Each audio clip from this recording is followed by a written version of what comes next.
eskerrik asko Oian Ederreko eta Ureuko lagunei, gonbidapenagatik. Gero egitetu, zanbidate nago dituz hain luze, terreno motzekoa, baina, bueno, ez nahiz luzatuko eta zaiatuko nahiz ez luzatzen, ze bat ez ere gogodatarako beste hori erentzuteko. Eta, bueno, Iñakik esan du, ezta? Gaur kontatuko dudana, edo gaur eskatu didatena kontatzeko da pizka bat horrela nik uste posto seginte izango direla. Izinetik eta bukaerako lanean Arabako bertso-eskolen, Arabako gazteen bertso-eskolen horrelako azterketa bat egin nuen. Zehazkiago, Arabako gazteen bertso-eskolak eta pertsonalarekiko zuten atxikimenduaren arteko lotura bat egiten saiatu nintzen. Bueno, gaur lan horretako gauzak kontatuko ditut, lan sarean dago irakurtzeko, txapa galanta da, orduan gaurkoak egin dituta ere nik uste nahikoa daukazuela. Baina, era beran, aipatuko ditut ere bai beste iturri bateko gauzak eta igual izango dira referentzia zehatza bat. 2012an hemen, Gasteizen, tartean Oian Ederren ere bai, derepente bertsoa izeneko jardunaldi batzuk antolatu zituen Arabako bertsozale elkarteak. Eta bueno, niretzako eta bertsozale elkartearentzako izan zen nolabaiteko inflexio puntu bat ez dakit izan zen, baina ordura arte, urte luzetan izan genituen intuizio batzuk eta kezka batzuk eta idea batzuk plazara ateratzeko moduko egunak izan ziren, ez? Lotura egin nahi genuen bi elementuren artean, guretzako betidanik lotuta egon diren bi elementuren artean, baina iruditzen zitzaigun ez zela modu espezifiko batean landu, eta oraindik ere iruditzen zait lan asko dagoela, zentzu honetan, lotura hori, ez? Eta da, bertsolaritza, bertsogintza, bertso mugimendua alde batetik, eta euskararen normalizazioan duen papera, batez ere Araba bezalako ingurune soziolinguistikoetan. Paper berezi bat du, paper garrantzitsu bat, eta jardunaldi horietan saiatu ginen hori pixka bat lantzen, eta gaur bertan gonbidatu genituenek esandako gauza batzuk erakarko ditut, aikoak izango dira normalean, usatzen lagunduta egitea hori bintzatiak, hortik ere komentatuko du zerbait. Pare bat kontzeptu argitu nahi dituzke hasieratik. Bertso-eskolei buruz hitz egingo du gaur, eta igual konturatuko zineten guk bertsogintzan eta bertso munduan gabiltzanok, igual gehiago hitz egiten dugula publikoan gaudenean bertso-eskolei buruz, bertsolari buruz baino. Esango nuke. Eta ez da humiltasun faltsun kontu bat. Da, nik uste horrela ulertzen dugulako mugimendua bera, ezta?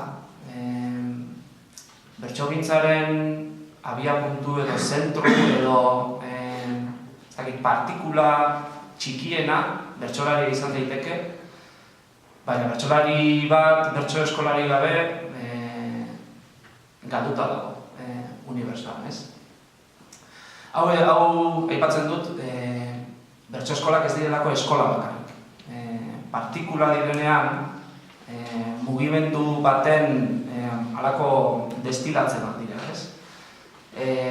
Bertso eskoletan ez da bertsotan bakarrik ikasten, beste gauza asko ere egiten dira, ez? Bertso eskolak dira, ez dakit, bertso sistema horren ardatzak. Eta bertan, etzai umei eta gaztei eta helduei bertsotan irakasten bakarrik, baizik eta bertso eskolen ardura izaten da askotan, jendea bertso zabetzea.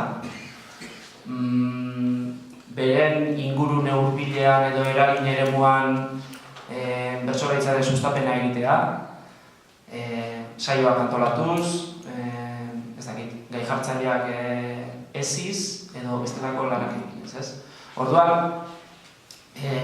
gaur benetan berez aipatuko dut, nire lana nire lanean hori zelako ardatzetako bat, baina hori garrantzitsua da niretzat esatea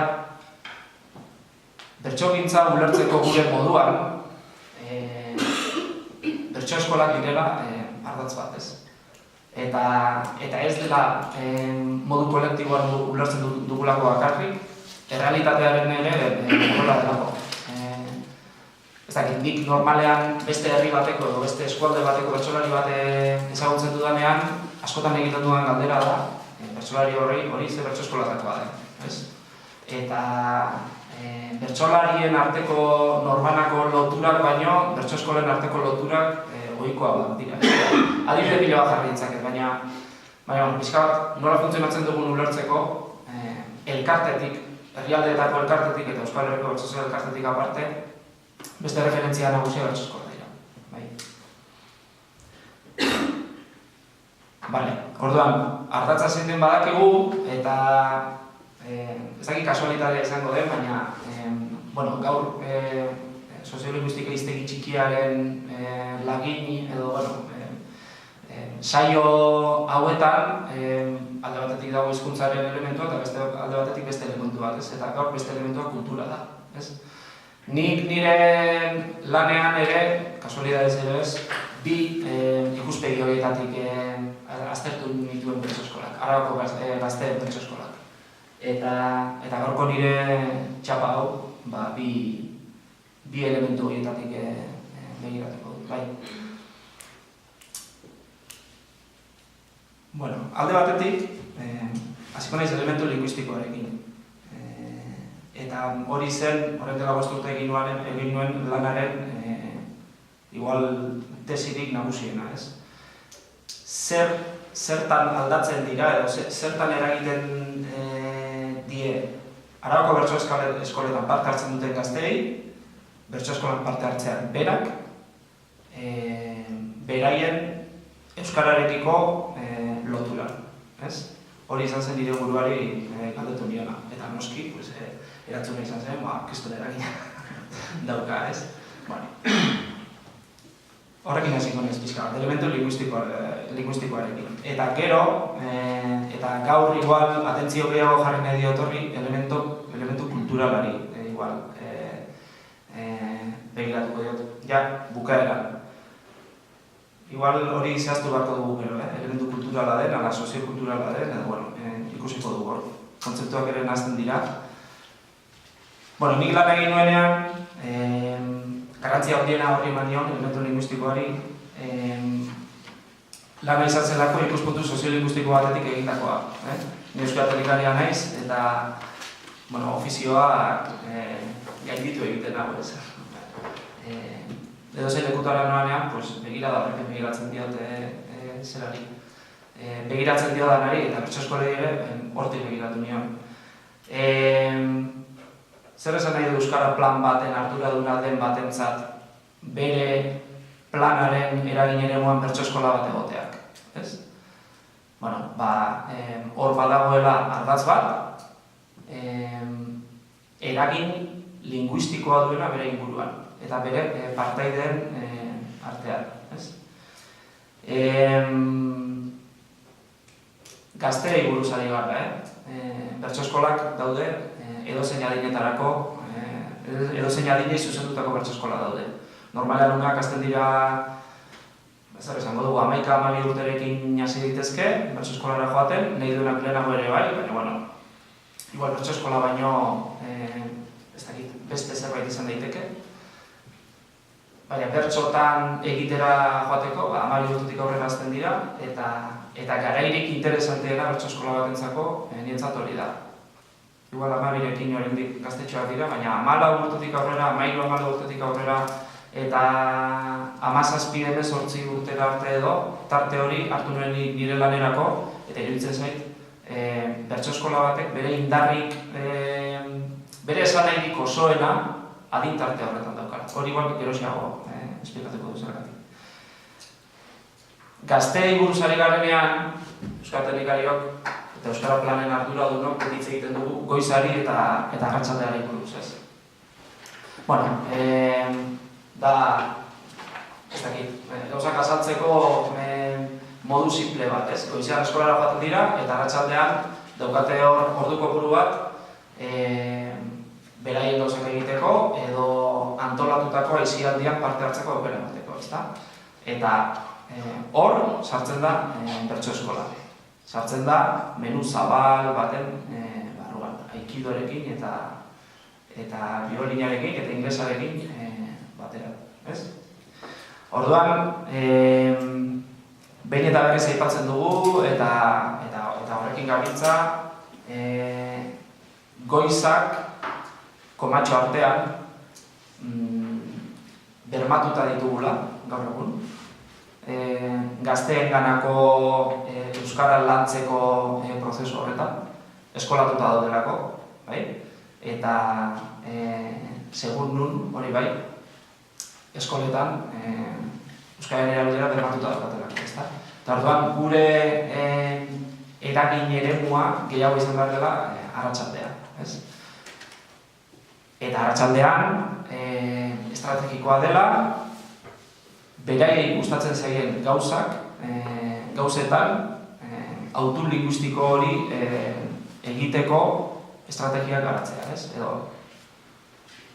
hizkuntza bat hautatzeko lan egitea, ez? Aikidorekin ondo pasatzen baldin badute, izan da dira aikido euskeraz, ez? Hori da gure arratsaldeetako lanaren helburuetako bat, ez? Claro, hori dena esaten dugu, igual terreno formalari edo hizkuntza formalerako terrenoari enbesteko zerarik zuzenean begiratzen ez diogulako, ezta? Ari nahiz, udaletako euskatelikari buruz, administrazioko euskatelikari buruz. Claro, pero aurreko baten etorri ziren, sortea izan genuen Garabideak antolatzen duen ikastarako kideekin egoteko, Garabide elkarte bada, eta kooperazioan egiten du lan, eta beste hizkuntza gutxitu batzuetako profesionalak ekartzen ditu hona, eta beraientzako ikastara bat antolatzen du, ezta? Eta ketxuak, eta munduko hainbat bazterretako jendearekin egon ginen, eta guk esaten genien, goizaren eta arratsaldearen rolloa guztia, guretzako aisialdia, umeek ondo pasatzen dutenean euskaraz bada hori hor gelditzen zaiet, ez dakiz zer, eta esaten ziguten, klaro, zuentzako hori garrantzitsua izango da, baina guk aurretik beste lan batzuk ditugu. Guk oraindik ez daukagu hizkuntza estandarrik, eskoletan oraindik lan batzuk ditugu, eta zera ez. Orduan, pixka bat relativizatu izan behar da orain, egin behar da ez. Guretzako orain hori da egin behar duguna, baina ahaztu gabe horretik zenbat gauza egin ditugun, ez? Eta ahaztu gabe terreno horretan ere lan asko dagoela oraindik egiteko. Arratsaldea da, eta ez dakit, Murgiako, Zuiako aisialdi eskaintzan lortu dugu bertso eskola sartzea, ez? Edo bertsolaritzan sartzea, edo bertso eskola bat antolatzea irakasle batekin, 14-16 urte arteko gazteentzako, ezta? Gu beti galdetzen du udal batek aisialdi eskaintza antolatzen duenean, aisialdi eskaintza horretan zenbat ekintza diren euskaraz, ez? Eta bertsolaritza eskaintzen dugunean ere galdetu egiten dugu, zergatik ez? Absurdoa ematen du, ez? Eta hor da pixka bat gakoa, ez? Bertsolaritza da gaur egun umeen edo gazteen eskaintzan nahita ez euskara dakarren ekintza bat bakarrenetakoa. Aukerarik ez dagoena. Nik lan hau egin nuenean, hainbat bisita egin dituen bertso eskoletara, Salduendora, Gasteizera ere bai, Aramaion ere bai, Legution ere bai, eta deri lehenengo galdera hori egiten nien. Eta, parra egiten zidaten, normala da parra egitea, baina ze hizkuntzaten egiten duzu bertso eskolan. Batzuk erantzun zidaten, erderaz egiten saiatzen gara, baina eske oso zaila da.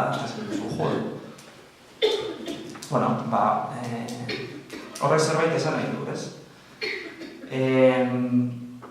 ez dago esplizitatu beharrik bertso eskola euskaraz dela. Ari naiz, Fernandoren egiak esaten, baina hor daude. Autua berezkoa da, ez dago behartu beharrik, ez? Lore Agirrek badu holako irudi zera bat, polit bat, aipu bat, Lore Agirrek, zergatik ez.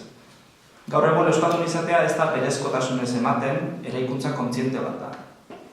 Aukera kontziente bat, eta besteak beste eten zulo eta errebueltaz positako ginkana baten antza dauka euskaraz bizitzea. Da, eguneroko proba bat, bertso eskola bat jartzen zaizu parean eta ginkana horretan atxeden leku bat daukazu, ez? Euskarak berez dakarren jarduera bat da. Ez dago beste remediorik. Ez diozu inori esan behar ekintza hori euskaraz denik. Konturatu nintzen, galderak egiten dizkienean gazteei, ahaztu egiten zutela, bertso eskola zaden bitartean, euskaraz egiten zutela. Eta hori leku batzutan lortzen da eta beste batzutan ez. Baina bertso eskolan ondo pasatzen zutenez, ahaztu egiten zuten. Euskaraz ari zirela. Xabi Paiaren beste epu bat. Hemen, derrepente bertsoa jardunalde horietan esan zuena. Eta pixka bat horrekin dauka lotura. Bertso eskola bat euskalgintzaren parte da, baina bere helburua ez da euskara sustatzea. Euskara sustatzea baldin bada bere helburu nagusia, bertso eskola hori gaizki ari da. Euskara izan behar da tresna, bidea, eta ez helburua. Helburua izan da dira ume horren gurasoentzat. Horrela euskara hobetuko du, bakoitzak egin dezala bere pelikula. Baina ume horrek ezin du sentitu, begira ze ondo, euskararen oasi honetan nago, euskara erabiltzen. Helburua ez da dire izan euskara, eta orduan euskararen erabilera hori esanguratsua izango da. Hau da, helburua ez denez euskara sustatzea, horrek eragiten du gehiago euskararen erabilera. Ahaztu arazi egiten zaielako. Ari naiz testu inguru konkretu bati buruz, bertso eskola bat eta gazteak dira. Eta gazteak, gaztetxoak. 14-16 urte inguru, 18-tik bera, gero hortik gora, beste hautatzeko beste jarrera batzuk atera daitezke, baina adin hori da oso interesgarria, zentzu horretan, ez? Hau da, helburua esplizitatzen ez denean bakarrik izango dira bertso eskolak normalizaziorako gune iraunkorrak. Hori esaten du, esan zuen Xabi Paiak. Orduan, euskal-teknikari batentzat, ikusten duzu, estrategikoa da. Ez denez gogorarazi behar, behin da berriz euskaraz egin behar dela hor, euskaren erabilera badoa. Badoa, modu natural baten, eta txertatu egiten da. Eta hori, estrategikoa da. Beraiek esan gabe, beraiek ari dira. Orduan, zuk esan behar diezu beste batzuei. Gurasoei, zinegotziari, edo, estrategikotasun hori nori saldu, ondo pentsatu behar duzu, ez? Hortik aparte, eta hizkuntzaren atal horrekin bukatzeko. Badirudi, eta hau nik zalantzak jarriko nuke, baina badirudi, igual barra ingo duzu, baina ahozkotasuna lantzeko laguntzen duela bertso eskolak. Hau da, bertso eskolara doazen gazteek beraien gaitasun linguistikoa hobetzen dutela. Ni elitzateke ausartuko hori modu tajante batean esatera. Bai, iruditzen zait, eragiten diela gazte horiei beraien euskararekiko lotura emozionalean. Baina gaitasuna hobetzearena beste sagardoteikoa da. Zan nahi dut hori, ez da bertso eskola baten helburua, izan daiteke, egon daitezke eta konkretu batzuk, landu daiteke, eta kasu batzuetan landu behar da, eta ondo pasatuko da lantzen. Baina niri gehiago iruditzen zait, ja, kasualidadez bertso eskolara doan gazte batek gero bertsotan egin nahi baldin badu, zer da derrigorrezkoa. Ja, bakoitzak egin beharreko lanketa bat, hor bai dagoela autu bat. Eta hizkuntza lantzea, ez dakit, ikuspuntu askotatik begiratu daiteke, baina ahozko hizkuntza lantzea ere bai. Bertsoak lagundu dezake, egiturak fortzatu behar dituzulako, hizkuntza aberastasuna bilatu behar duzulako, ez dakit, mila modutara lagundu dezake eta estrategia politak izan daitezke, baina, ez nuke esango bertso eskolako horretarako gune bat direnik, ez? Hori zaila da, esatea. Eta gero dago, bertso eskolak ez daudela bakarrik. Eta hori, lehen askotan aipatu dut ez, bertso eskola ardatza dela eta egitura baten barruan sartuta dagoela eta hori dena. Bertso eskola baten sartzen den gazte batek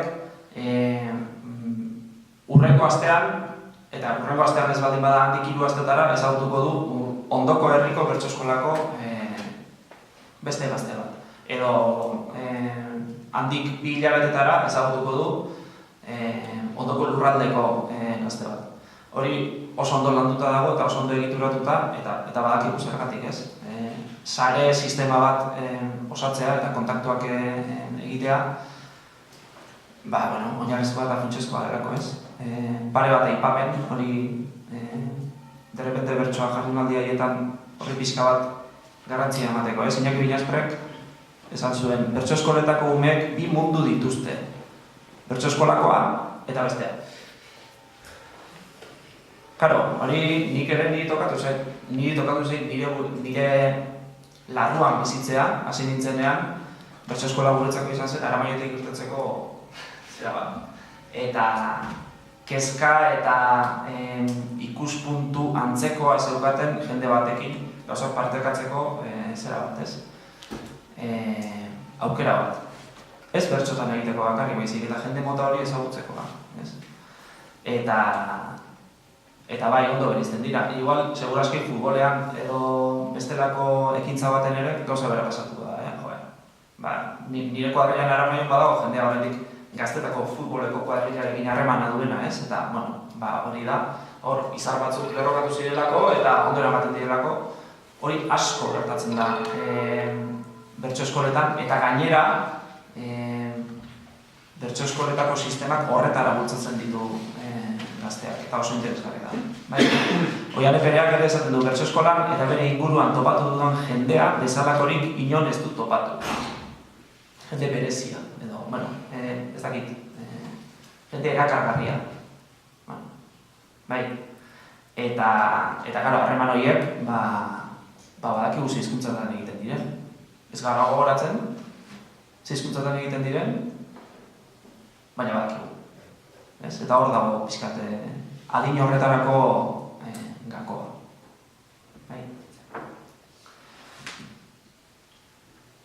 Utziko dugu hizkuntza eta kultura pixkat etorriko garaiz. Espresio kultural bat da bertsolaritza, kultura espresio bat, gure kulturaren parte da. Ez dakit. Definizio mugatu xamarra erabiltzen zait hori bertsotan gertatzen dena esplikatzeko. Bai da, adierazpen kultural bat, baina era berean da adierazpen sozial bat. Arkai Zubiri da soziologo da eta Bertsosa elkarteak, Euskal Herriko Bertsosa elkarteak, uste dut bost urtean bintela, egiten du ikerketa soziologiko bat, bertsozaletasuna zertzeko, aztertzeko, ez? Bertsozaletasunaren egoera, edo bertsoletzaren egoera, zein den aztertzeko, eta arduradunetako bat Arkai Zubiri da, eta berak esaten du bertsolaritza ez dela kultur mugimendu bat, kultur mugimendutik gizarte mugimendu, gizartera pasatu dela, ez? Ez dela bakarrik kulturaren eremuko espresio bat, bezik eta jendea mugitzen duen zera bat dela. Beken gertatzen dena ez dela bakarrik kultur ekitali bat. gauzak ulertzeko modu irekiago bada, niri gehiago gustatzen zait, ez da bakarrik bertsolaritzari aplikatu daitekeena, ez dakit, kontzertu bat, musika kontzertu bat ere ekitaldi sozial bat da, eta hortik ere ikusi daiteke, ez da? Bertsotan hori oso agerikoa da, ez?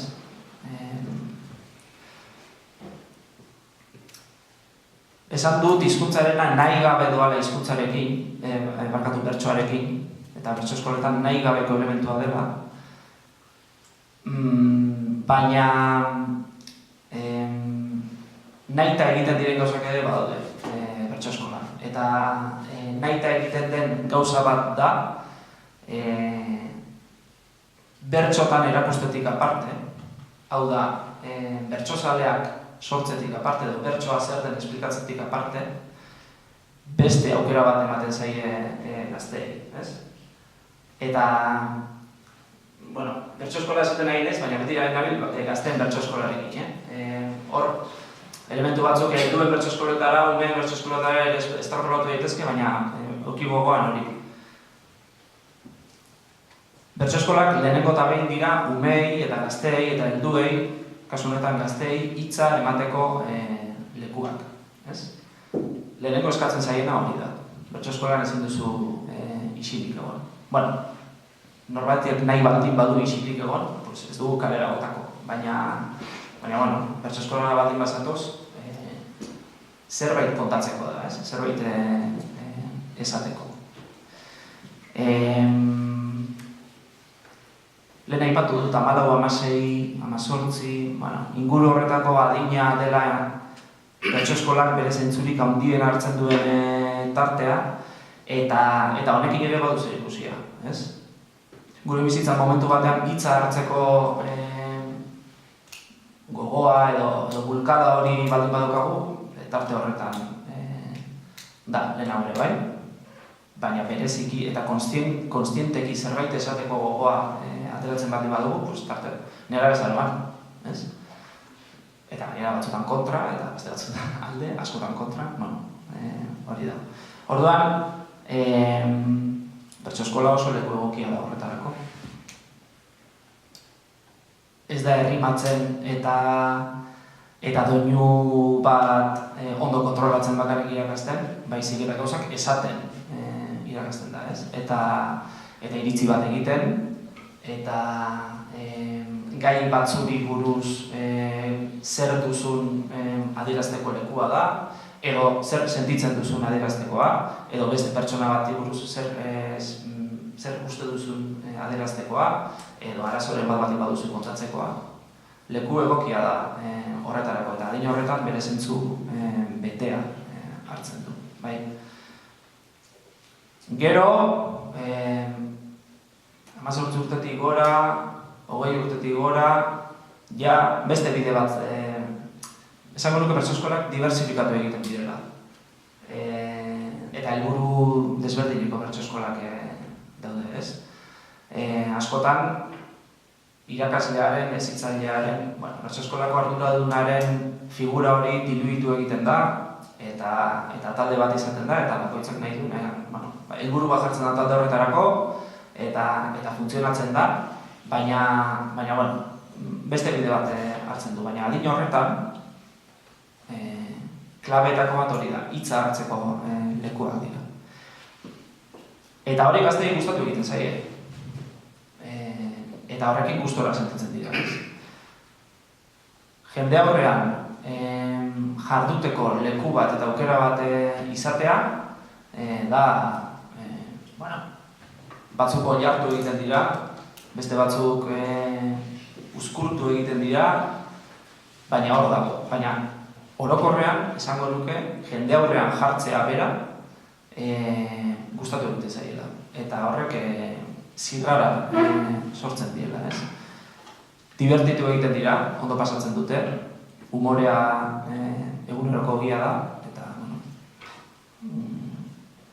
lehen Xabi Paiak esaten zuen zera hori, ez? Ondo pasatzea gehiago da egiten duzun autu linguistikoa baino, hemen ondo pasatzea lehenengo helburua, ez?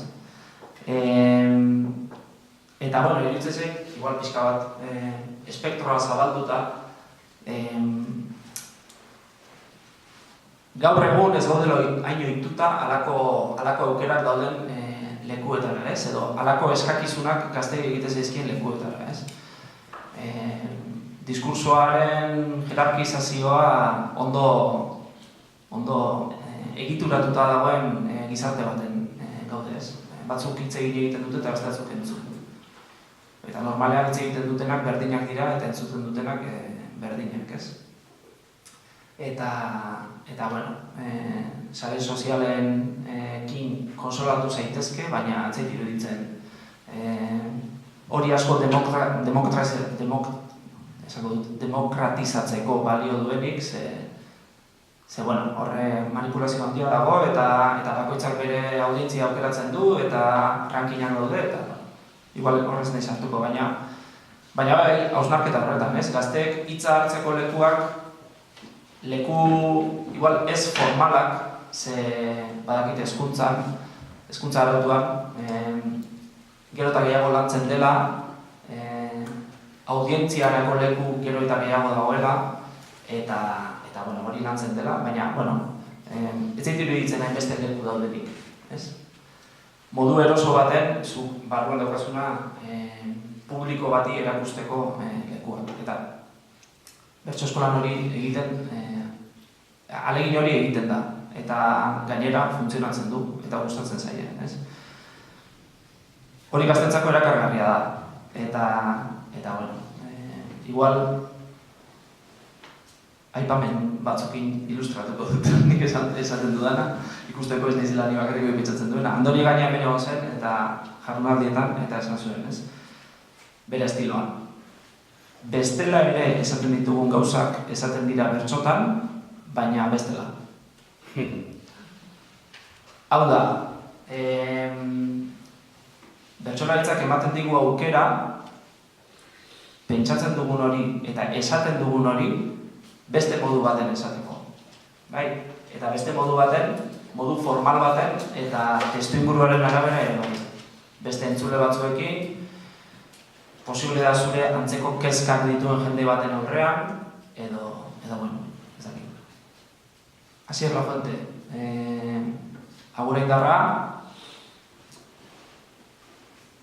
Asierrek asko aipatzen du gai hau, eta esan zuen bertsoak gazteari bere pentsaerak adierazteko aukera ematen dio, musika talde bat sortzen duenak bezala.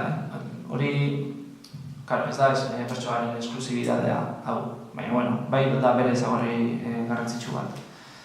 Bertsotan ari denak adierazteko askatasuna du, komunikatzeko, eta barruan daramana aldarrikatu nahi duen mundua esateko bide bat da. Juan Mari Juaristi, ezagutuko duzue. Institutuko irakaslea eta bertsolaria. Bertsoza elkarteko lehendakari izandakoa, eta gazteekin lan handia egindakoa. Bertsoak esateko aukera ematen du, eta gazteak edo nerabeak barruan gordeta duena adierazteko premia sentitzen du helduen munduaren aurrean. Bertsogintza gazteari pare-parera datorkion jarduna da, ez behirik gabe, bere kezkak eta sentimenduak bezalatzeko aukera eman, eta aseta utziko duen ariketa bitxia baita. Ariketa bitxia, ez? Ez da... Zer pentsatzen duzu hori buruz? Galetzen diozunean gazte bati, esango dizu pentsatzen duena. Bertsotan, pentsatzen duen horri beste buelta bat eman behar dio. Landu egin behar du pixka bat. Ez bakarrik formalki, baizik eta esan nahi zer bai. Eta orduan, hori erakargarria da gazteentzako. Nik uste dut denontzako dela erakargarria, jolas bat delako azkenean. Baina, gaztei eragiten dien. Eta azkeneko aipua, Ixiar Ezagirre Argiako zuzendaria, bertsolaritzarekin lotura handia izan dakoa, gari batean bertsotan oso ondo, por cierto, egiten zuen. Bertsolaritza injustizia sozialak salatzeko esparru publikoa da. Egungo egoeraz publikoki zure ikuspegia adierazteko aukera ematen du. Oso kalekoa da, hitza hartzeko espazio bat da, entzungo dizuten espazio bat da. Bertsotan entzunlerik gabeko bertsoak, nire duzu dutxan kantatu, oso ondo, baina funtzionatzeko hartzaile bat egon behar da, bat edo gehiago, ez? Orduan, eszenario hori gaztentzako erakargarria da.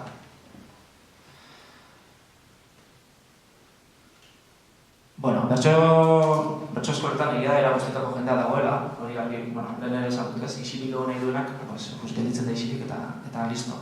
Baina normalean ez dira isilik gelditzen joaten direnak, joaten diren gazteak, batzuk isildu egin behar izaten ditu. Esan nahi dut, bertsozaletzeko modua, edo bakoitzak duen bertsozaletzeko bidea bakoitzarena da, propioa, ez? Baina aktiboa da. Hau da, nik oso jende gutxi ezagutzen dut bertsozale borrokatua dena eta inoiz ez dena saiatu, ez? Edo inoiz ez duena egin, edo, bai, egongo dira, baina, eskura dago, ez? Ez du dirurik kostatzen, eta oso tresna demokratikoa da. Denok daukagun gaitasun bada, eta hor dago.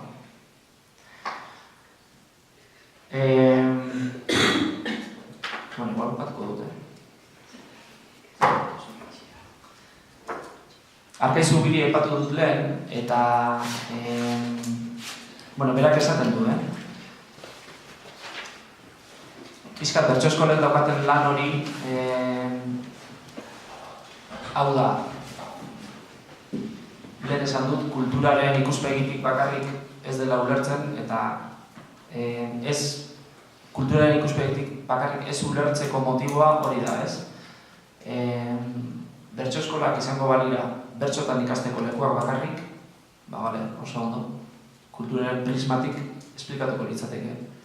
Baina hor gertatzen dena baita gizarteko, ez dakit nola esan, akontezimentu bat, ez? Eta, irakurriko izuetak ditzen daipua eta gero esplikatuko dut. Berak esaten du, hori dela gutxiko artikulu bat da, zera bat, elkarrizketa bat da, berrian egiziotena eta da, ikerketa soziologiko horren harira egindako zera.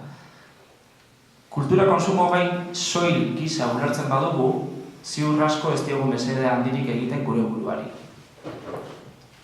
Batetik kultura konsumo gai bat baino askoz gehiago delako, eta bestetik ikuspegi horrek ez digulako guzten gure ekimenen eraginkortasuna handitzen. Konsumo gaien edapena baino gehiago, kultura ardatz duten espazioak sortzeko helburua bagenu, ziur asko gure ekimenak eraginkorragoak lirateke. Kultura ardatz duten sozializaziorako espazioak dira horiek.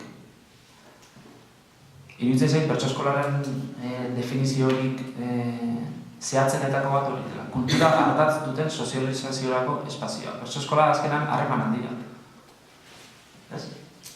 Beste batzuekin, zurekideekin, irakaslearekin, arduradunarekin, publikoarekin, zure buruarekin, hor gertatzen dena sozializazioa da, eta horregatik ez, ikuspuntu sozialetik ere aztertu beharreko zera iruditzen zaitez.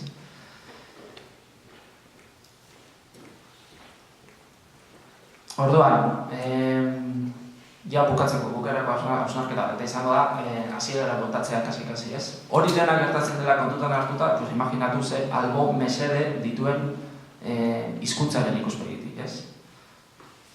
Hau da, hitza hartzeko espazio batek ez du bakarrik suposatzen aisialdiko, esparruko jarduera bat euskaraz egiten dena. Baizik eta hitza hartzeko prest dauden aktibo gehiago sortzea, ez? Gero, egia da, batzuk, bertso eskolako lau paretetatik kanpora, igual ez dutela nahi, ez daukate gogorik eta ez da ezer gertatzen. Baina, hitz hartzeko eskolak ere badira.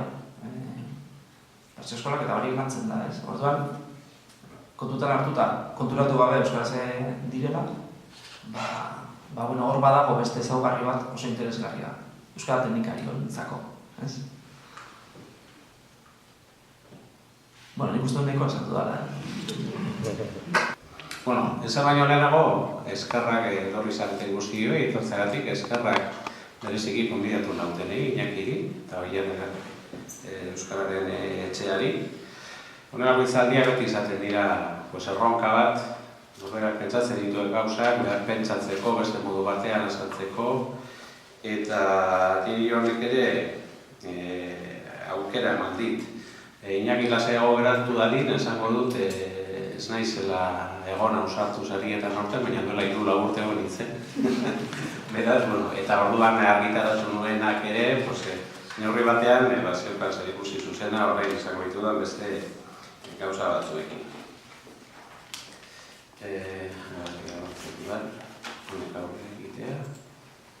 Bale, ondo. Ala zertaz arituko naizen, hitzaldiaren jatorria da, Iñakik esan du, duela 10 bat hilabete udaberrian, argitaratu zen Siadekok egindako ikerketa lan bat, non euskarazko kultur produktu batzuen kontsumoa aztertzen zen. Orduan eskatu ziren hitzaldi bat datu haiek interpretatuz. Eta hori da nik egin nuen gogoetan.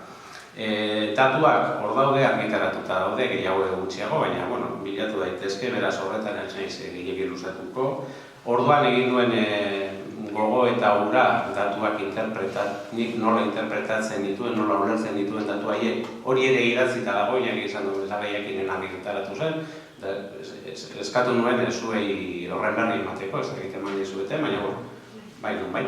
Beraz, hor ere ez naiz, saiatuko naiz gehiegi ez errepikatzen ordan, aukeratu dudana da, orduan artikulu hartan, gogoeta hartan, lantzen dituen ideia batzuk, berrartu, gehiago sakondu ideia horietako batzuetan, eta danari eman arabatik begirada bat. Beraz, hori da egiteko asmoa dudana. Orduan, hor duzue hitzaldiaren eskema, harin esan da, azken hamarkadetan izan dago bilakaera soziolinguistikoari referentzia egin behar zaio, ere ustez, aldaketa kualitatibo eta kuantitatibo handiak hor direlako. Bestetik, erronka berriak nola ikusten ditudan, bereziki bat, euskarazko sozializazioarena, eta azkenik eragin beharreko eremu eta oztopo batzuk aipatu nahiko dituzke. Bilakaera kuantitatiboa harin. Hor daukagu, inkesta soziolinguistikoak emandako datuekin, azkenengo hiru hamarkadetan izan den, Euskal Herri osoan izan den bilakaera. Euskararen ezagutzari dagokionez, 16 urtetik gorako populazioari egiten zaio inkesta, eta hor nabarmen ikusten da, iparraldean Euskara galduz etorri bada ere, badirudi gelditu egin dela galtzen prozesua, hortxe hoste dago orain eztabaida. Gainerako lurraldetan ezagutzak gora egin du, eta, zenbait kasutan, desente gora egin du, autonomi elkartean bereziki. Kontuan hartu dela, 81tik honako informazioa. Joko bagenu, 81batetik ona, grafikoa haren nabarmenago izango zen, horrein ikusiko dugun bezala. Grafiko honetan, Euskal Autonomia Elkartea soilik agertzen da, eta hor, portzentajetan barik, populazio osoan, kopuru absolutetan ikusten da Euskararen gorakada. Ordan, labur esan da, 2 urteko populazio hartzen dugu hemen, errondako datua dira, eta ordan, permititzen digu, umeak hizketan hasten direnetik, aurrerako kontaketa egitea. Orduan, 96tik 2016 eta 10 urtetan, Euskaldunak, alegia, Euskaraz hitz egiteko gai direnak, zeren Euskalduna zer den ere berdefinitu beharko dugu, baina horrengoz horrekin geratuko naiz, termino klasikoarekin, Euskaldunak pasatu gara, autonomia elkartean, 500.000 izatetik 900.000 izatera. Ia, bikoiztu egin da kopurua. Populazio orokorra ez da asko hasi, oso gutxi hasi da, baina Euskaldungoa bai hasi da kopurutan. Hori da, aldaketa kuantitatibo garrantzitsua. Eta araba gatoz, orduan, hazkundea, zenbait absolutuetan, askoz nabarmenagoa da. Euskaldunak araban pasatu dira 96an 20.000 baino gutxiago izatetik, ia 50.000 izatera. 2 urtetik gorako populazio. Beraz, aldaketa 3 hamarkadetan laukoiztu egin da, Euskaldunen kopurua araban, eta hori aldaketa oso handia da. Beraz, kuantitatiboki, biztan da, eta narratibo ez da datu berri bat, asko aldatu da panorama. Aldaketa nondik etorri da? Gehien bat etorri da Euskaldun berrien fenomenotik. Alegia, euskaltegiek lehenik eta eskolak geroago, nagusiki, bezeragile batzuk ere, baina nagusiki bi horiek, eta orden horretan, sekurazki, egin dute euren ekarria. Jendea euskalduntu dute, nagusiak lehenago, umeak edo eskola jendea geroago. Eta orduan, autonomia elkartera berriro etorrita, ikusten duguna da, ama hizkuntza, lehen hizkuntza, euskara zutenen kopurua gutxi gora bera antzerak, gelditu da zertxo gora egin du azkenengo urteetan, baina asko hasi dena da, asko, ia euskara lehen hizkuntza dutenen besteko kopurua egiziraino, asko hasi da euskara bigarren hizkuntza dugunon kopurua. Eta, bueno, horrek ekarri du, aldaketa kuantitatiboa. Eta Arabara ekarrita, ordan are nabarmenagoa da. Araban egon den hazkundea oso bereziki gertatu da euskalduntzeari esker, euskaltegiak eta bereziki eskolari esker. Eta horrela, gaur egun, Araban daukagun egoera da, lehen aipatu ditudan, 50.000 euskaldunetatik, 70.000 inguru euskaldun berriak direla. Euskaldun berritza daukat lehen hizkuntza euskara ez duen euskalduna. Hori da, niretzat horra definitzen dut euskaldun berria. Importantea da datu honi begiratzea, nire ustez bai. Gero emango ditudan arrazoiengatik, baina nire ustez garrantzitsua da berizketa hori egitea analizian. Jakina, ni analizia egiten ari naiz. Nik ez dut esaten segregatu behar diren euskaldun berriak eta zaharrak, jakina.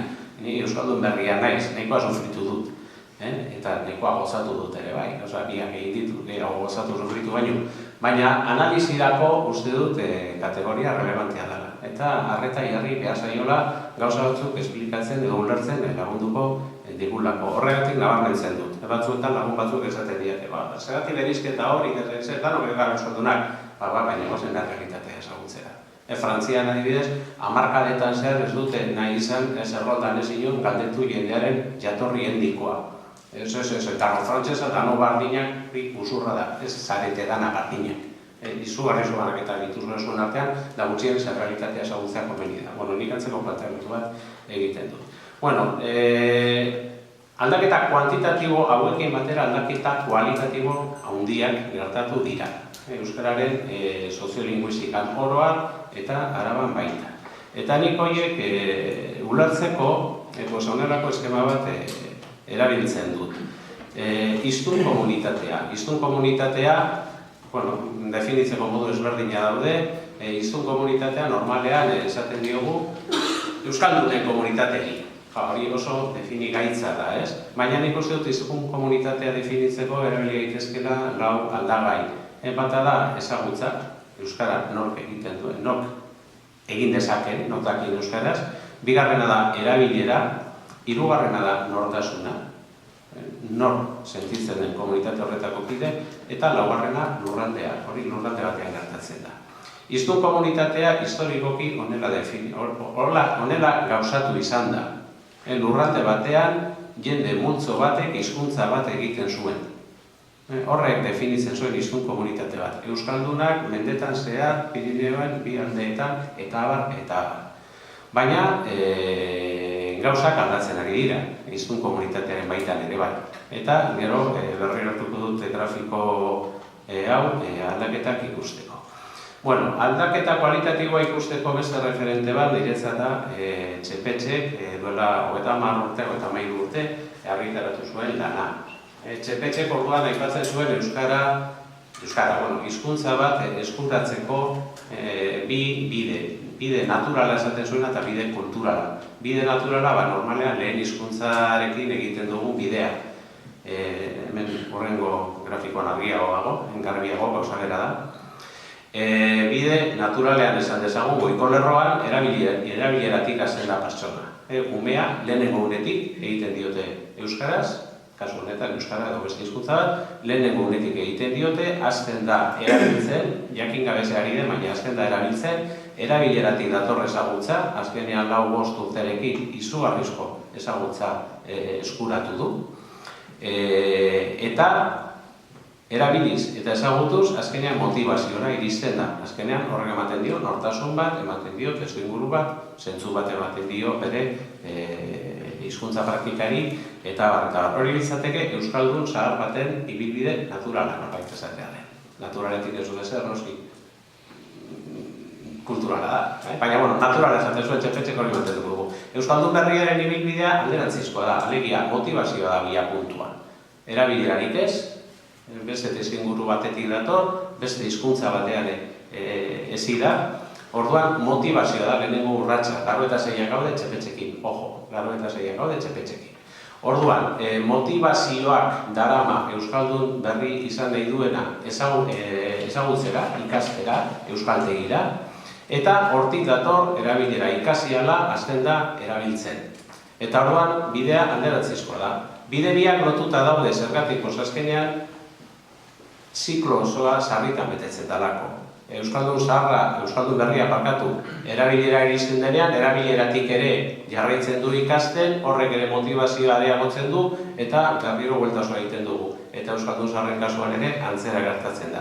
Motivazioak eraman dezake gehiago ikastera, gehiago erabiltzera, eta berriz ere borobila daukago. Hori zen txepetxe 93 urte egiten zuen eskema, euskararen dinamika ulertu izateko. Gaur egun gauzak aldatzen ari dira, eta ekarri ditu datu hauek euskaldun berriei buruzkoak. Euskaldun berriek non ikasi dute euskara.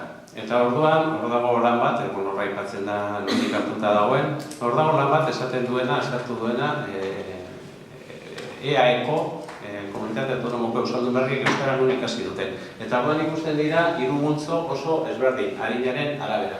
Nere kintakoek, jakinta horretatik kanpo nagoela aitortuko du, baina nire kintatik hurbilen daudenek, alegia, eta 15 multzokoak, euskaldun berri horiek gehien bat euskaltegian ikasi zuten euskara. Euskaltegian ikasi genuen euskara. Gure kintak hori gertatu zen. Aldiz, gazteenen artean, 18-26 urte bitarteko euskaldun berriek bereziki eskolan ikasi dute euskara. Hori, zenbakitan ipintzen dut, no dakigun gauza bat. Horrein euskaldun berriak egin bat eskolako euskaldun dira. Gero eta marrotik euskaldun berriak, euskaltegiko euskaldun berriak egin. Baina honek ekarri du aldaketa bat txepetzen eskeman, eta aldaketa hauze da. Zein da horrengo euskaldun berrien abia puntua? Motivazioa, baina ez da haien motivazioa. Gurasoen motivazioa da. Gurasoek erabaki dute, umea 2-3 urte dituela euskal eredu batera eskolaratzean. Ikasketa berriak esain ditugu hizkuntzetan eta asko, datuan eman duzuen. Selektibitatea euskaraz 170 egiten du gaur egun. Eta euskal lerroa aukeratu 150.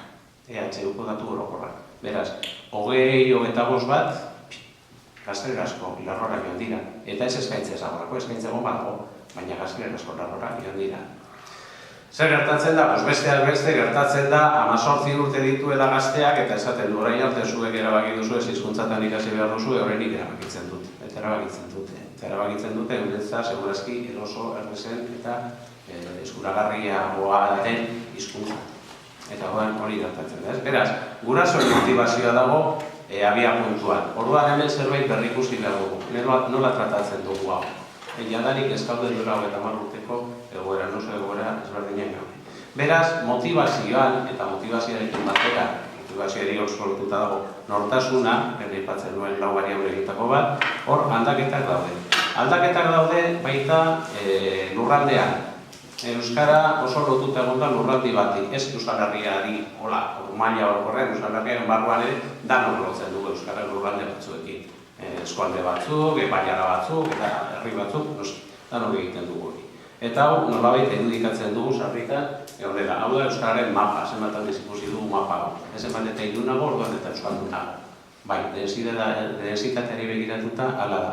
Baina hartzen baditugu beste aldagai batzuk, mapa asko aldatzen da. Adibide bat ekarri dut. Hau da, berria egunkaria, 2011ko datua dira, berria egunkariaren salmenta tasa. Salmenta tasa zer da, 1000 euskalduneko zenbat ale saltzen diren herri bakoitzean. 1000 euskalduneko zenbat ale. Ikusten duzuenez, puntu ilun asko dago arabaldean esaterako. Ez dago euskaldunen densitate handirik herrika, baina berria erosleen densitate handia dago. Beste herri oso euskaldun askotan baino desente handiagoak, eta Nafarroan ere berdin. Ordan, adibide honekin zen nahi dut adierazi nahi dudana da hizkuntza eta lurraldearen arteko harremana aldatzen ari dela. Eta aldatzen ari dela asko. Orduan, honekin eta beste adibide askorekin, esan genezake hiztun komunitatearen ideia hori, hiztun komunitatea aldatzen ari dela. Eta nik aldaketa hori irudikatzeko beste grafikoa egiten dut. Alegia, ezagutza handitu eginda, erabilera handitu eginda, eta hemen ez dauka zalantzarik. Kale erabilerako inkestek esaten dute oso motel duala. Kale erabilera maliteke motel jatea.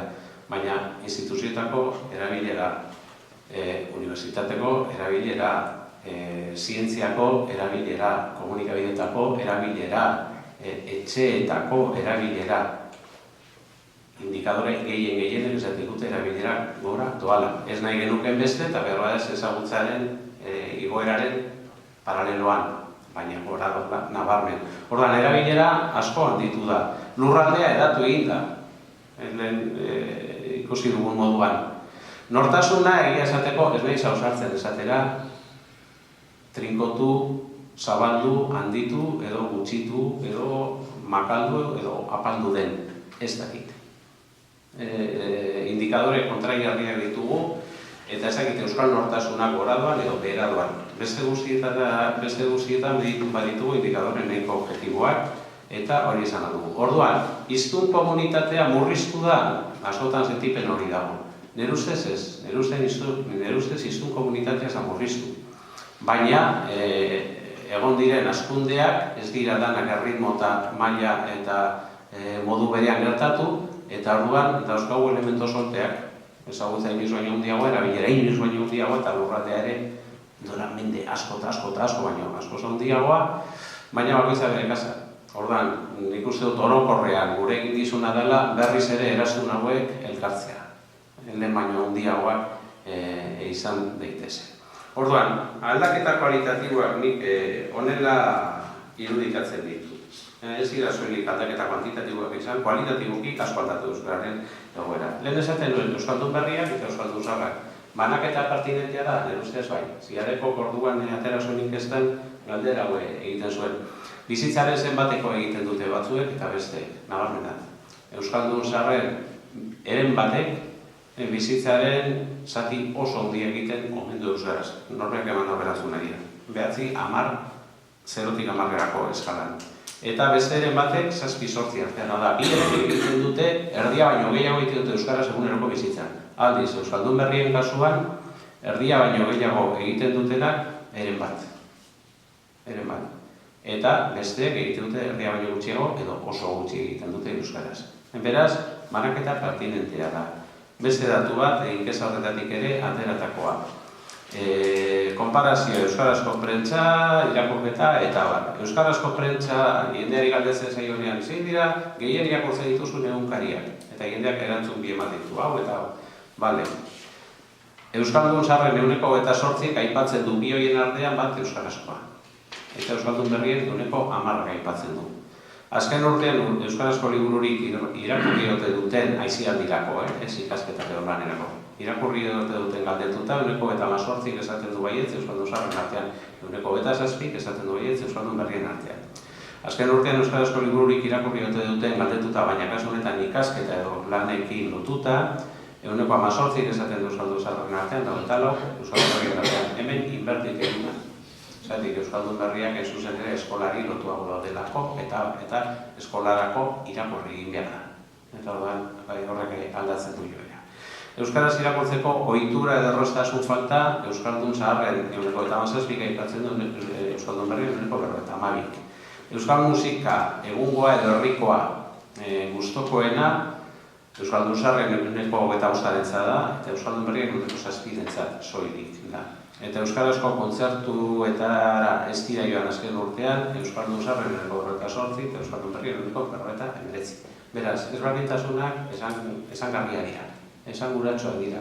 Eta beraz, horri erreparatu behar diogu. Eta bereziki erreparatu behar diogu Araban, zergatik? Araban dagoelako euskaldun berrien portzentaje, orain buruz ezakit handienetakoa da, baina handienetakoa. herrialde gisa hartuta, Arabako euskaldunak, edo, Santurtzin duen urte asko esaten genuen, Arabako herria euskaldun berria. Pues orduan, horrekin jokatu dezagun ni, baina hobeto dakizu zuek hori. Orduan, zein da erronka? Nire ustez erronka, manez ere aipatu du lehen, eta nik ere aipatuko dut. Erronka da sozializazioa, euskarazko sozializazioa. Zer da sozializazioa? Hau ikasi genuen, deustu, Arturo gogoratuko du, sozializazioa zer den, soziologiako lehenengo mailan ikasten genuen, horrako liburu bat genuen oso tutxo arrotxean. Eta han esplikatzen ziguten sozializazioa. Sozializazioa zer da? Sozializazioa da banakoa pertsona bihurtzen duen prozesua, edo izaki sozial bihurtzen duen prozesua. Jaiotzen garen momentuan zer gara, gu gara azken batean gure amaren funtzio bat, atal bat, askoz gehiago eskara. Baina horra zen da prozesu bat, hazen da kultura barneratze prozesu bat, eta bola batean zehar ari gara hori dana barneratzen, eta ezberdinetan, modu ezberdinetatik, eta azkenean pertsona bihurtzen gara. Eta horri deitzen zaio oroa sozializazioa. Eta sozializazioan bereizten dira sozializazio maila bi, lehenengoa eta bigarrena. Lehenengoa da indartsuena, eta bigarrena da, bizitza osoan zehar garatzen den sozializazioa, baina ez da lehenengoa bezain indartsua. Apur bat ardoarekin gertatzen den bezala. Ardoa egin, nahiko harin egiten da, hilabete batzutan badokazu ardoa egin da. Baina gero ondu, segun nolako ardoa daukazu, modu batera beste batera, bilakatu egiten da eta ondu ere egiten da. Pertsonak ere berdin. Pertsona egin, ari, izan ezagun, 20 urte egiten da pertsona. Nagusia da, pertsona osoa da. Gero denboran ondu egingo da, txartu ere askotan egiten gara. Pertsonen kasuan, arloan ez bezala, kasu batzuetan salto handi bat egiten dugu, hobera. Ardoak nik ez egingo du hori, txarrera bai, pertsonak ere bai, baina esan nahi dute, badago lehenengo sozializazio bat eta bigarren sozializazio bat. Eta lehenengo sozializaziorako eragile nagusiak gure irakatsi zigutenean, bereziki hiru aipatzen ziguten etxea, eskola, lagun artea, eta laugarren madia agertzen zen, liburu batzutan esaten zen, eta komunikabideak ere bai, gaur inok ez dauka zalantzen. Komunikabideak ere sozializazio agente dira. Eta hemen komunikabideak aipatzen dituz oso modu zabalean. Hau da, kultura digitalaren garaian, uste dut, komunikabideak eta kulturaren industria beriztea oso zaila dela. Duela hiru lau hamarkada, komunikabideak hola konsideratzen ziren sektore bat, eta kulturaren industria eta beste sektore bat, nolabait banatuta zeuden gauzak bezala. Gaur egun, oso digitalean oso lotuta daude. Gaur egun Googleen ikusten dugun bideo bat, edo YouTubeen ikusten dugun hori zer da komunikabide da, kultura da, ez da hain erreza berizketa hori. Liburu bat, nik behintzat banaketa hori ez dute batera argi ikusten gaur egun. Orduan, komunikabideak edo komunikabide eta kulturaren industriak aipatuko dituzke. Gero bigarren sozializaziorako eragileak daude, baina bietan ez dut arreta larregi ipiniko. Orduan, sozializazioak, noski, sozializazioa baldin bada kultura barneratzeko prozesua hizkuntza klabea da. Kulturaren zati handi bat ez dana, baina zati handi bat hizkuntzaren bitartez barneratzen dugu. Hori, ala da. Orduan, nola gertatzen da sozializazioa? Grafiko batean ekarri dut. Demagun behekoa dela pertsona baten harina. Eta demagun pertsona egiten dela bere bizitzako lehenengo 20 urteetan. 19 eta zauzki, errakuntza batengatik, 20 berko lukete, baina, pertsona batzuk harina gotzen dira, ez batzuk baina, hori ere, egia da, beraz oso erlatiboa. Orduan, lehenengo zen da, etxeko edo familiako sozializazioa, lehenengo unetik.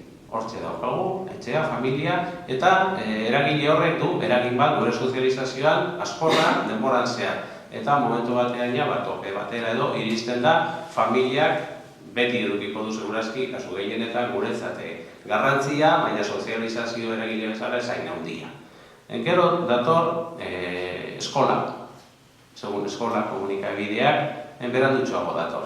Eskola gazenean 2-3 urte, segun txorotan, harinetan, eskola eratzen garen. Komunikabideak ere badatoz, hemen adinaren zehaztea ez da erreza, baina esango nuke nahikotxo goiz agertzen direla jadanik, telebista eta gero bestelako pantalla, bereziki pantalla gaur egun. Eta gero lagunak datoz. Lagunak, segurazki 10 urtetik aurrera zen dira esanguratxoak izaten, eta ja 14-15 urtetan laguna dira, emanezek ere esan du, laguna dira, urte batzuetan bederen, sozializazio oso eragile garrantzitsua. Hemen importanteena ez ordena, ez nola gelditzen den amaieran. Noski, testuinguru ezberdinen arabera, marrak forma ezberdinak hartuko dituzte. Eta pertsona ezberdinen arabera ere, marrak forma ezberdinak hartuko dituzte. Batzuetan, importanteagoa izango da bat bestea baino, eta hemen importanteena ideia da, alegia. Eragile bakoitzak bere ritmoa du, eta eragile bakoitzaren sozializazioa besteari gain jartzen zaio. Hori da, adierazi nahi dudan grafiko honekin. Orduan, hau dana hizkuntzaren eremura ekartzen badugu, eta bereziki pentsatu euskaldun berrien sozializazioa nola gertatzen den, orduan kombinatuak ditugu lau eragile sozializazio eragile horiek, kombinatuak ditugu hizkun komunitatea osatzen duten 3 eragile nagusiekin, lurraldea aparte utzi dut, edo inkluso txepetxe berak berizten zituen 3 kutsatxoekin. Ezagutza erabilera eta haren motivazioa esaten du, nik hemen nortasuna esaten du. Orduan, zer ateratzen dugu gurutzaketa horretatik? Etxea edo familiak ezagutza mailan zer egiten du? Alduenean hizkuntza transmititu. Hizkuntza transmititzen da, euskara transmititzen du, baldin eta horretarako ahalmena badu. Eta ahalmenik ez badu, zer egiten du? Eskolari laguntza eskatu. Orduan, seme-alabak bidaltzen ditu euskal eredura. Hori da, gertatzen ari dena. Etxeak edo familiak erabileraren arloan, baldin eta etxean erabiltzeko aukerari badago euskalduna direlako, orduan arlo horretako edo etxeko harremanetarako hizkuntzaren erabilera, erregistro hori edo horiek lantzen dira. Eta nortasunaren eremuan familiak edo etxeak zer egiten asko. Noski, bultzatu ezakete, nortasun kolektibo bat familiatik eratua. Eskolak zer egiten du ezagutzaren arloan? Ikaskuntza prozesua erraztu edo umei lusatu. Euskara ere gatzi, simpleki esan da. Eta erabileraren arloan zer egiten du eskolak? Erabili, baina arlo konkretu batean. Erabili matematikan, erabili bestelako arlo batean, hizkuntza formala, erregistro konkretu batzuk, eta bat. Nortasunaren kasuan eskolak zer egiten duen egia esan, ez naiz gehiegi ausartzen esatera. Hemen uste dut hezkuntzako jende asko zaudetela, eta segurazki ni baino buelta gehiago eman diozuen gogo eta hori. Beraz, oraingoz gutxi ikusi dut kasilla hori. Lagunarteak ezagutzaren arloan zer egin dezake, baldin eta euskalduna bada, noski lagunartea ezagutza trikotu. Eta erabileraren kasuan ere, arlo horretako, hau da, lagunarteko erabilera gauzatu. Nortasunaren arloan, taldetasuna sortzen du.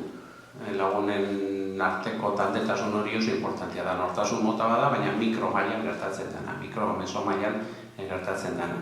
Eta azkenik, komunikabideak eta kultur industriak zer egin dezakete euskararen inguruan ezagutza trinkotu. Lantzen dugu hizkuntza horri esker, landu ahal dugu, arlo ezberdinetako erabilera sustatu dute, eta taldetasuna ere sortzen dute, baina kasu honetan makro maila batean, euskalduna gara.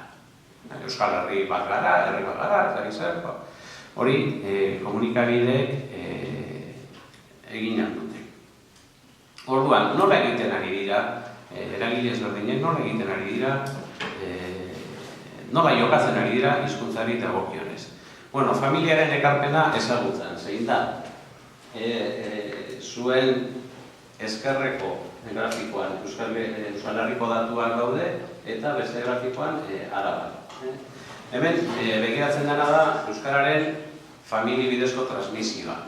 Guraso biak euskaldunak direnean seme-alabei euskara transmititzen diete, esan dezakegu Euskal Herri mailan guraso biak euskaldunak direnean kasuen 80% euskara transmititzen dietela umei euskara soilik, alegia, ume horien lehen hizkuntza izango da euskara, eta kasuen 8an edo 9an euskara eta gaztelania izango dira lehenengo hizkuntza. Beraz, biak batuta, esan dezakegu gurasoiak euskaldunak direnean, euskararen mailako datua da, gurasoiak euskaldunak direnean, ume horiek 90an euskaldunak izango dira.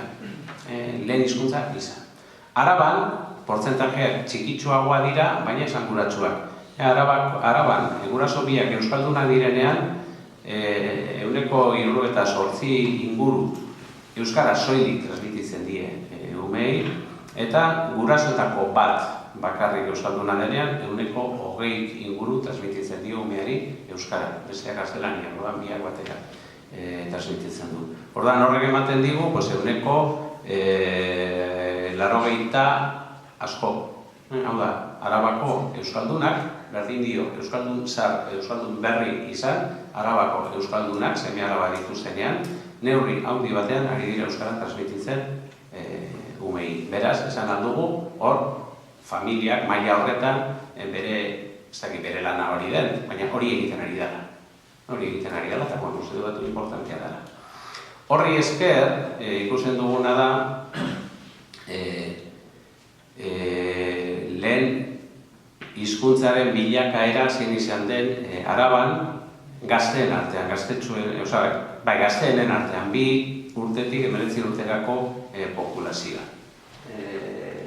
Arabako datuak dira, Hau da, 86an, 1986an, 93 urte, Arabako gazteen 4 edo 5 zeukaten euskara lehen hizkuntza, eta gaur egun dira gazte horien 20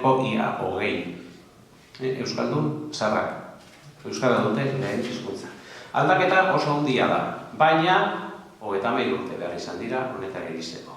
Orduan, aldaketa oso handia, oso sakona, baina oso epe luzekoa. Beraz, familiak eta nik uste dut batetik motivazioaren arloan da umeak euskarara eramanez ari dira euskararen bizi berritzearen ikuspegitik nire ustez oso ondo egiten, baina honek muga ditu. Eta muga nagusia segurazki da oso epe luzerako fenomenoa dela.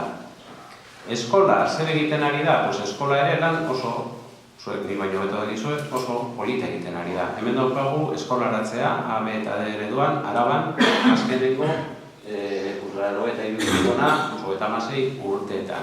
Orduan zer ikusten da, D ereduak izan duen gorakada. Ikaragarri handia. Eta horrekin batera, B ereduak ere izan duena, eta A eredua desagertze bidean dago. Orduan, eskola, zentzu horretan, bere lan egiten ari da. Baina, eskolak ere mugak ditu. Eta, dakizuen moduan, ni baino beto, eskolan hizkuntza irakatsi egiten da, baina erabili, hor daude mugak. Eta euskara eskolan erabiltzen da, testu inguru soziolinguistikoaren arabera. Orduan, bi grafiko horietan, alde honetakoa, berriz ere Euskal Herria, komunitate autonoma kasu honetan, eta hangoan, txartu ipini dut.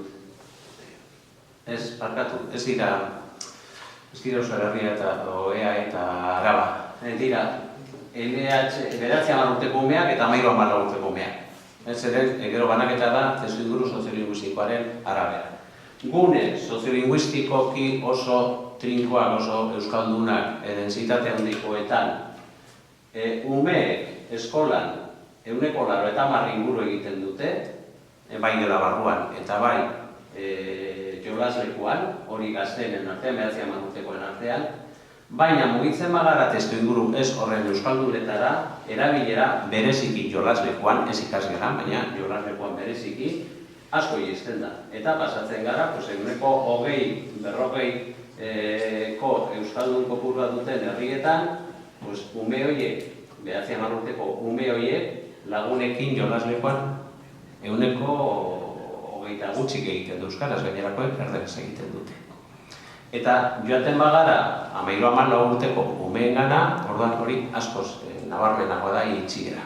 Beraz, hemen ere agertzen dira eskolaren mugak, eskolak egin dezakeera. Eta honetaz, Jaurlaritzako hezkuntza sailburuak berak duela ezain beste, legebiltzarreko batzorde batean, nik ulertu nuen SOS dei bat bota zuela. Esan zuenean, eskolak bakarrik ezin du. eskolak bakarrik ezin dut. Ikusten dut gero oso konsienteak garela. Eskolak asko egiten du, baina ezin dut dena berak egin euskaldutze prozesua.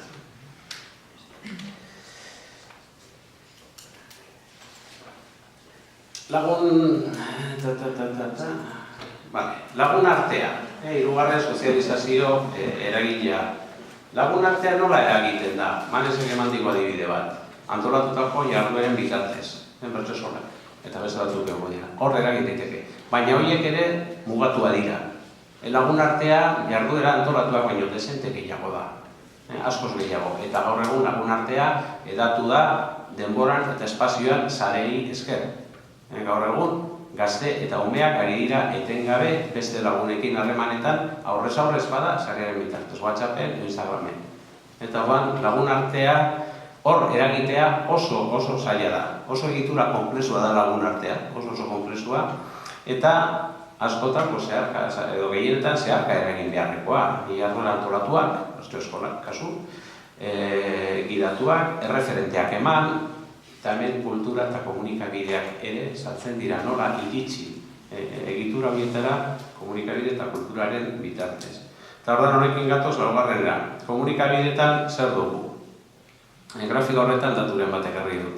Egunero euskarazko komunikabiderik konsumitzen duten euskaldunen portzentajea. Euskarazko komunikabiderik egunero, zerbait, egunkari irakurri, edo ETV bat ikusi, edo Hamaika telebista, edo Gaztea irrati entzun, edo komunikabide bat gutxienez.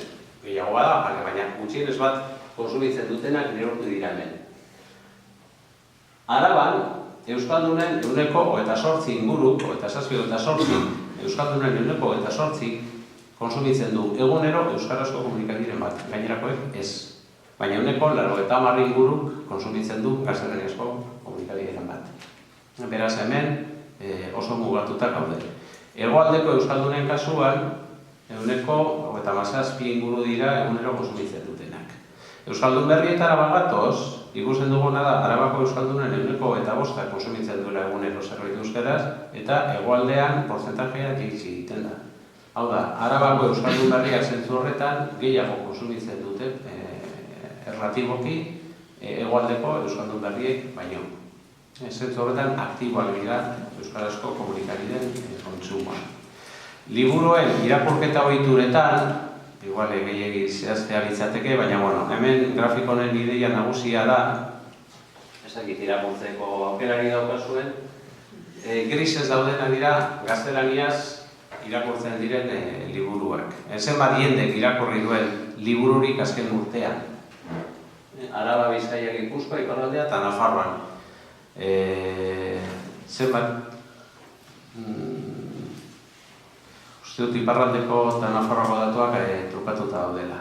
Iparraldean irakurketa maila desenta handiagoa da. Azkeneko zutabe biak trukatu zaizkit.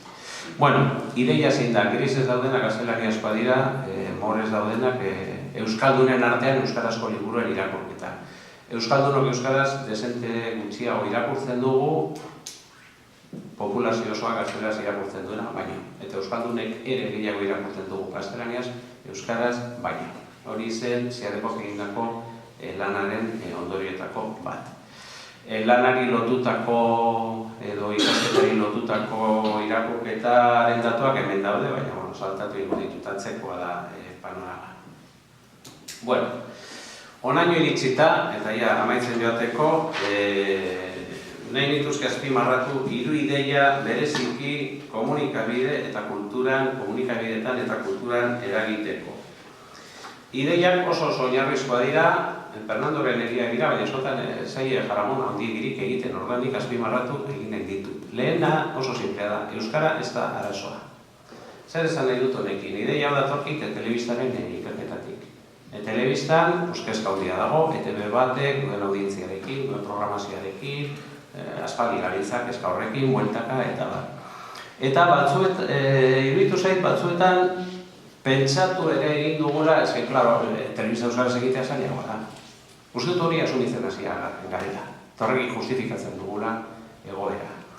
Baina konparatu ditut euskarazko telebistaren audientziak eta euskarazko irratiaren audientziak, eta izugarrizko aldea dago. Irratian, Euskaldunek gehien entzuten duten irratia da, hegoalde osoan, gehien entzuten duten irratia da Euskadi irratia.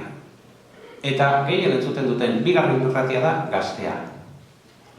Telebistan, ETV bat da gehien ikusten dugun 5. telebista. Orduan, euskara baliagarria bada irratirako eta euskaldunok irratia euskaraz entzutea maite badugu, galdera da, zergatik euskaldunok ez dugu telebista euskaraz maite. Zailagoa da, zailtasunen bat du berez euskarak telebistarako, ohitura falta, hori esaten genuen duela, eta urte, ez gaude dituta pelikula euskaraz ikusten. Klaro, bai, Euskal Telebista sortu zenean, espainierazko telebistak zeuzkan, 30 bat urte. Eta guztiz ohituta geunden, bakeroak espainolez entzuten. Pasatu dire Euskal Telebista sortu zenetik ona, eta 16 urte, eta oraindik ez gara ohitu. Hemen beste zerbaitek egiten du krak. Ez da hizkuntza arazoa. Orduan, egia da, hizkuntza gutxitu batek badituela desabantaila batzuk, horrek batzen dira batzuk, baina baditu abantailak ere bai. Badaude teoria batzuk, komunikazioaren ikerkuntzan esaten dutenak, nortasun etnolinguistikoa oso faktore garrantzitsua dela, hizkuntza gutxituko konsumoa esplikatzeko. Eta segurazki guk hori kontuan hartu behar dugu. Guk euskararekin inolako atxikemindu berezirik, afektiborik, nortasunezkorik edukiko espagenu, ez genuke edukiko gaur egun dagoen euskarazko kulturaren kontsumorik. Ez un liburu denda batera baldin bazoaz, ikusten duzu zeskaintza daukazuen euskara, zeskaintza daukazuen gaztelaniaz, nekez esplikatuko da horrekin soilik euskarazko libururik erosterik. Beste zerbaitek eramaten gaitu. Zer gertatzen da hori ez dela nahikoa. Hori ez dela nahikoa. Torran honekin egiten dut ja bigarren ideia. Euskaldunak elebidunak gara. Hau Fernandoren egia. Baina batzutan asko egiten zaigu. Adibidez, izkera, ohiko izkeran, esateko euskaldunak eta erdaldunak. Ez? Ni euskaldun bezain erdalduna naiz. Ego ez gara beste komunitate bat, erdaldunen komunitatearen barruan gaude txartatuta. Hizkuntzaren aldetik esan edu nortasun ezberdin izatetik.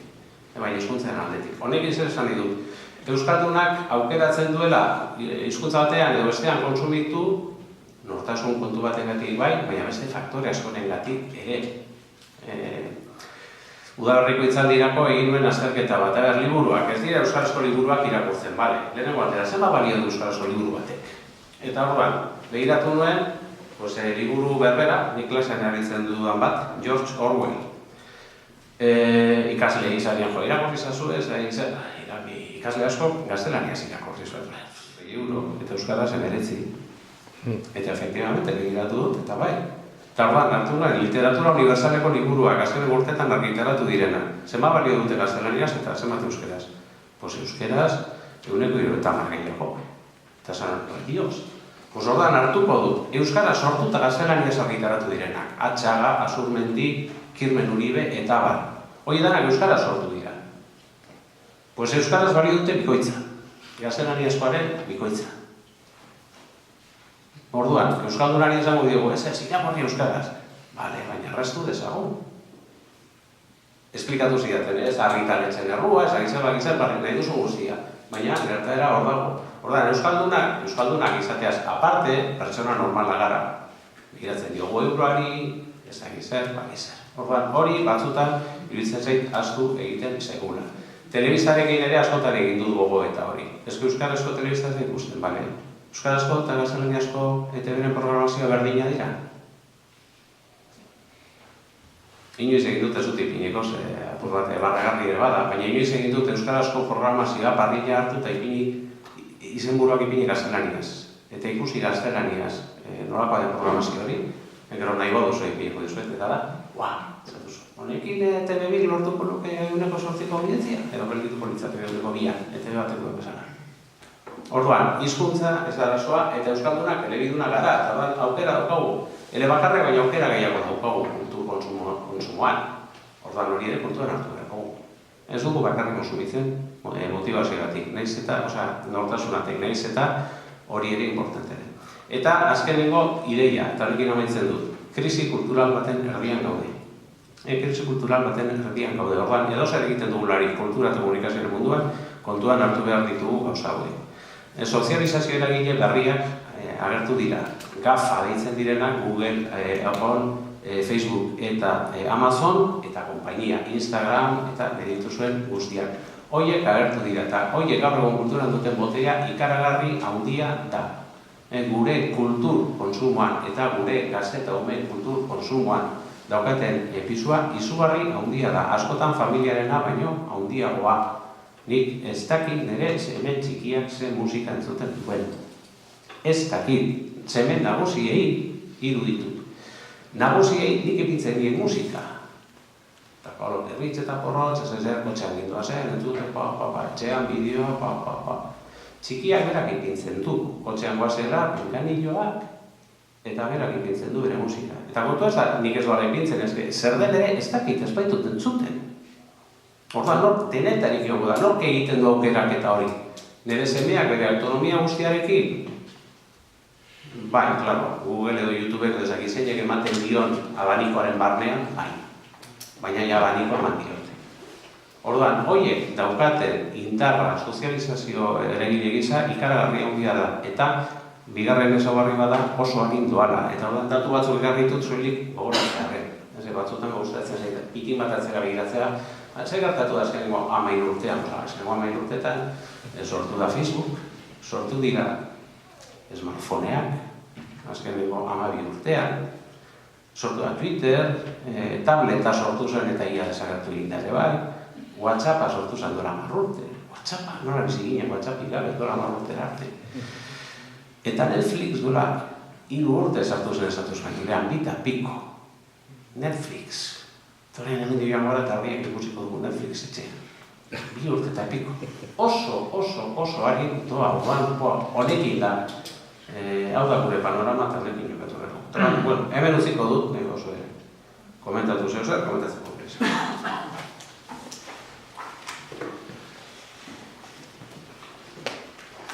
Bueno, mongotza minutu batzuk galderak edo iruzkinak etziko tarteari. Animatzen bazarete, mikrofonoak egin, mikrofonoak.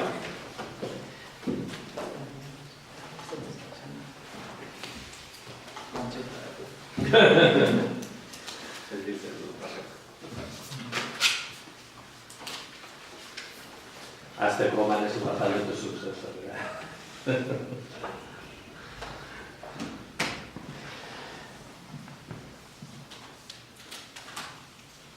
Está de la escuela. Desde la enmienda. Claro, sí, bai pa. A ver, bai ez dino. Un año torri da, Kandidatu ikasa pizka. Hasta.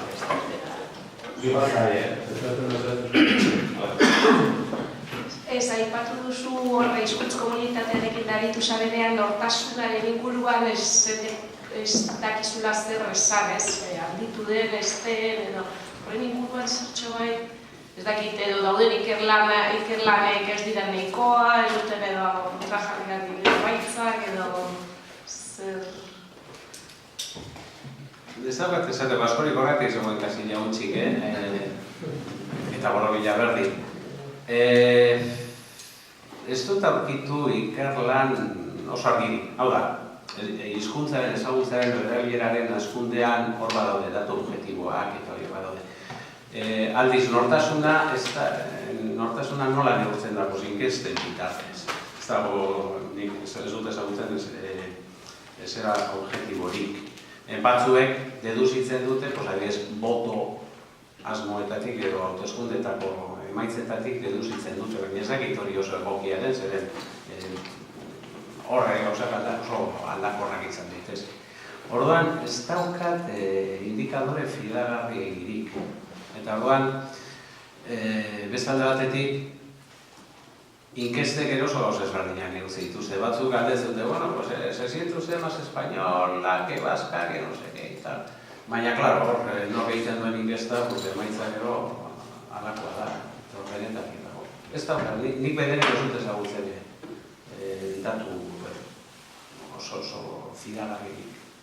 Azebetetzen.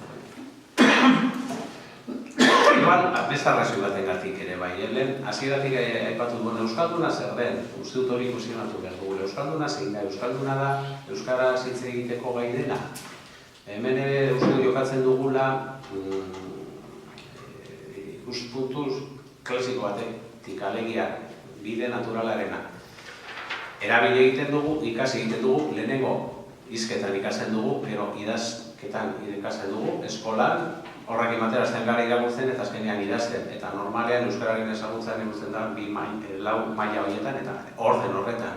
Ulertzen du, hitz egiten du, irakurtzen du eta idazten du. Baina, klaro, hori ere aldatu egiten da euskaldun berri askoren kasuan. Euskaldun berri asko dago, idatzi eta irakurri asko sobetu dutenak hitz egiten baino. Adibidez, hor, gauza aldatzen.